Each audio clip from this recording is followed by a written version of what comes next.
નમસ્કાર મિત્રો, ગઈકાલે શેર બજારમાં કડાકા પછી આજે ગેપઅપ ઓપનિંગ હતું. બજાર આજે પણ સારું છે અને 300-350 પોઈન્ટ સેન્સેક્સ અપ જોવા મળી રહ્યો છે. પ્રાઇમરી માર્કેટમાં આજે લિસ્ટિંગ જોઈએ તેટલા સારા નથી થયા, ભલે ડિસ્કાઉન્ટમાં નથી થયા પરંતુ જોઈએ તેવા સારા લિસ્ટિંગ આપણને જોવા નથી મળ્યા. એસએમઈનો જે લિસ્ટિંગ થયું એ આપણને ડિસઅપોઇન્ટ કરે છે. બીજી બાજુ આજે પ્રાઇમરી માર્કેટમાં ટોટલ 8 આઈપીઓ છે. 3 આઈપીઓ મેઇન બોર્ડના છે અને 5 એસએમઈના છે, એટલે કે ટોટલ 8 આઈપીઓમાં સબસ્ક્રિપ્શન ખુલ્લા છે.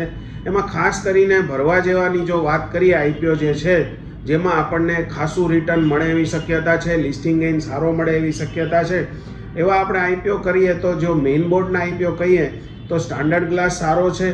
કોડરન્ટ કરીને જે છે એ આઈપીઓ પણ ભરવા જેવો છે. એસએમઈની વાત કરીએ તો ફેબટેક અને ડેલ્ટા ઓટો ભરવા જેવા છે. ડોલરની વાત કરીએ તો ડોલરમાં આજે કોઈ ખાસ મૂવમેન્ટ નથી. એટલું કહી શકાય કે ગઈકાલના કડાકા પછી બજાર આજે સારું છે. પ્રાઇમરીના લિસ્ટિંગ થોડાક નબળા છે, પરંતુ 8 આઈપીઓમાંથી 2 એસએમઈ આઈપીઓ અને 2 મેઇન બોર્ડના આઈપીઓ આપણને એવું લાગે છે કે ભરવાથી લિસ્ટિંગ ગેઇન સારો મળશે. એચએમપીવી વાયરસની અસર આજે બજારમાં જોવા નથી મળી. ફક્ત થોડા જ કેસો આપણા ભારતમાં આવેલા છે, એટલે અત્યારે આપણે એના ઉપર કોઈ જજમેન્ટ લેવું કે કોઈ નિરાકરણ લાવવું એ અઘરું છે.